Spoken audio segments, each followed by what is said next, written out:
Today we're gonna learn how to create the glow effect in Photoshop. So I'm gonna place the PNG file of the butterfly, flip horizontal, adjust it, hit enter, double click side of the layer to open up the layer style, take the highlight slider from this layer to remove white on the PNG image, hit OK, hold Alt or Option to create a new layer, change the blend mode normal to linear dodge add, and check this box. Hit OK, press Ctrl or Command J to 2 times to make the duplicate layers. Come back to the first layer, take brush, make sure foreground color is white, decrease the opacity and flow around 50%, dab once, make brush bigger, dab again, decrease the opacity, come back to the second layer. Now this time I'm gonna paint on the face.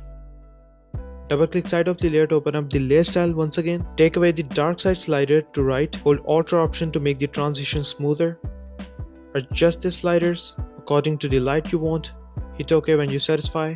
Now I am going to add the background element, adjust it, hit enter, and I'm going to apply the same technique.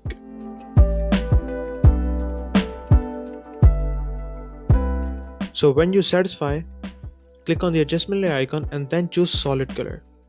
I'm going to choose the blue color, hit OK. Change the blend mode normal to overlay. Now decrease the fill, 16% is fine for this example. So this is the before and this is the after.